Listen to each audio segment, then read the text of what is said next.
Hello my dear students, welcome to ದಾರದೀಪ YouTube channel. ಇವತ್ತು ಕೆಎದವರು ಒಂದು ಇಂಪಾರ್ಟೆಂಟ್ ನೋಟಿಸ್ ಅನ್ನು ಕೊಟ್ಟಿದ್ದಾರೆ. ಅದರಲ್ಲಿ SC/ST ಅಭ್ಯರ್ಥಿಗಳು ಕೂಡ ಒಂದು ಇಂಪಾರ್ಟೆಂಟ್ ವಿಷಯ ಇದೆ. ಅದೇನಂತ ತಿಳ್ಕೊಂಡು ಬನ್ನಿ.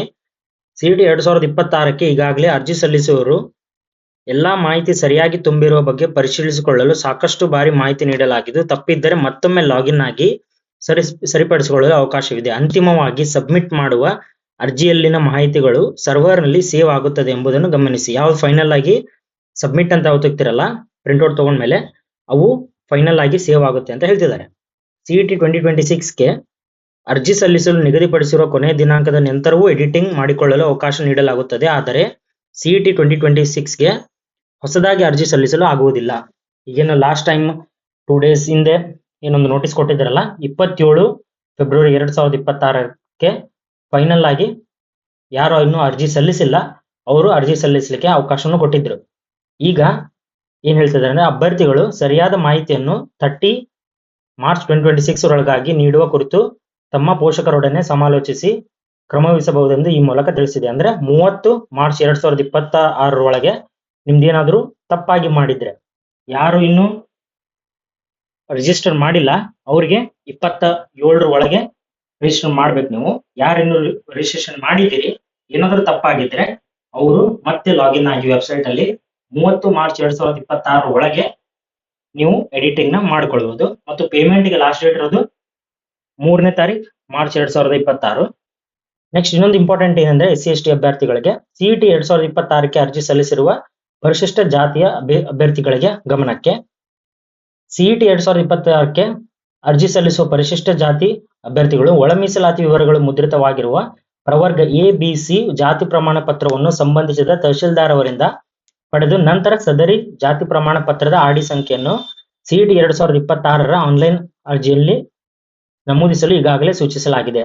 ಈಗ ಇಷ್ಟು ದಿವಸ ಏನಿತ್ತು ಪ್ರವರ್ಗ ABC ಇರ್ತಿದ್ದಿಲ್ಲ, ಅದರಲ್ಲಿ ಹಳೆಯ ಒಂದು ಏನು ಕ್ಯಾಸ್ಟ್ ಸರ್ಟಿಫಿಕೇಟ್ ಇತ್ತು ಅದೆಲ್ಲ ಆಡಿ ನಂಬರ್ ಇತ್ತಲ್ಲ, ಅದನ್ನ ಈ ಸತಿ ನೀವು ಹಾಕಿದ್ರೆ ಅದನ್ನ ರಿಸರ್ವೇಶನ್ ಕ್ಲೇಮ್ ಮಾಡ್ಲಿಕ್ಕೆ ಆಗೋದಿಲ್ಲ. ಸೊ ಈ ವರ್ಷ ಹೊಸದಾಗಿ ನಿಮ್ಮ ಒಂದು ಕಾಸ್ಟ್ ಸರ್ಟಿಫಿಕೇಟ್ ಅನ್ನ ತಗೊಂಡು ತಹಸೀಲ್ದಾರರಿಂದ ಆ ಒಂದು ಹೊಸ ಒಂದು ಆಡಿ ನಂಬರ್ ಏನಿರುತ್ತೆ ಅದನ್ನ ನೀವು ನಿಮ್ಮ ಅಪ್ಲಿಕೇಶನ್ ಅಲ್ಲಿ ಹಾಕಿದ ನಂತರ ಮಾತ್ರ ಈ ವರ್ಷದ ಒಂದು ಕೌನ್ಸಿಲಿಂಗ್ಗೆ ನೀವು ನಿಮ್ಮ ರಿಸರ್ವೇಶನ್ ಕ್ಲೇಮ್ ಮಾಡಕ್ ಆಗುತ್ತೆ ಅಂತ ಇಲ್ಲಿ ಹೇಳ್ತಿದ್ದಾರೆ. ಆದರೆ ಕೆಲವು ಪರಿಶಿಷ್ಟ ಜಾತಿ ಅಭ್ಯರ್ಥಿಗಳು ಈ ಮೊದಲೇ ಪಡೆದಿದ್ದವು, ಅಂದರೆ ಒಳ ಮೀಸಲಾತಿ ವಿವರಗಳ ಮುದ್ರಿತವಾಗದಲ್ಲಿರುವ ಜಾತಿ ಪ್ರಮಾಣ ಪತ್ರ, ಅಂದ್ರೆ ಹಿಂದಿನ ಓಲ್ಡ್ ಜಾತಿ ಪ್ರಮಾಣ ಪತ್ರ ಆಡಿ ಸಂಖ್ಯೆಯನ್ನೇ CET 2026 ಅರ್ಜಿಯಲ್ಲಿ ನಮೂದಿಸುತ್ತಿರುವುದು ಪ್ರಾಧಿಕಾರದ ಗಮನಕ್ಕೆ ಬಂದಿರುತ್ತದೆ. ಈಗ ಕೆಲವೊಬ್ಬರು ಸ್ಟೂಡೆಂಟ್ಸ್ ಕೆಲವೊಬ್ರು ಸ್ಟೂಡೆಂಟ್ಸ್ ಹಳೆ ಆಡಿ ನಂಬರ್ ಅನ್ನೇ ಗೊತ್ತಿಲ್ಲದೆ ತಪ್ಪಾಗಿ ಅದನ್ನೇ ಹಾಕಿದ್ದಾರೆ ಅಂತ. ಅಂತವ್ರು ಏನ್ ಮಾಡ್ಬೇಕಂದ್ರೆ 33/2026 ತನಕ ಏನ್ ಟೈಮ್ ಕೊಟ್ಟಿದ್ದಾರಲ್ಲ ಅದರಷ್ಟರೊಳಗೆ ಯಾರಿನ್ನೂ ಹಾಕಿಲ್ಲ, ತಪ್ಪ ಹಾಕಿದ್ರೆ ಅವರು ಚೇಂಜಸ್ ಮಾಡಬಹುದು ಅಂತ ಹೇಳ್ತಿದ್ದಾರೆ. ಆದ್ದರಿಂದ ಪರಿಶಿಷ್ಟ ಜಾತಿ ಅಭ್ಯರ್ಥಿಗಳು ಆಡಿ ಸಂಖ್ಯೆ ಇರುವ ಪ್ರವರ್ಗ ABC ಎಂದು ಮುದ್ರಿತವಾಗಿರುವ ಪ್ರಮಾಣ ಪತ್ರಗಳ ಸಂಬಂಧಿಸಿದ ತಹಶೀಲ್ದಾರ್ ಅವರಿಂದ ಪಡೆದು ಅರ್ಜಿ ಪೋರ್ಟಲ್ ನಲ್ಲಿ ಎಡಿಟಿಂಗ್ ಮಾಡುವ ಮೂಲಕ ಆಡಿ ಸಂಖ್ಯೆಯನ್ನು ದಾಖಲಿಸಲು ಅಭ್ಯರ್ಥಿಗಳ ಅನುಕೂಲಕ್ಕಾಗಿ ಎಡಿಟಿಂಗ್ ಅರ್ಜಿ ಪೋರ್ಟಲ್ ಅನ್ನು ದಿನಾಂಕ 30 ಮಾರ್ಚ್ 2026 ತೆರೆಯಲಾಗುವುದು. ಅಂದ್ರೆ ನೀವೇನಾದ್ರು ತಪ್ಪು ಡೀಟೇಲ್ಸ್ ಅನ್ನ ಕೊಟ್ಟಿದ್ರೆ ಅದನ್ನು ಚೇಂಜ್ ಮಾಡ್ಲಿಕ್ಕೆ ಫೈನಲ್ ಆಗಿ ನಿಮಗೆ 30 ಮಾರ್ಚ್ 2026 ಮಟ ಇರುತ್ತೆ.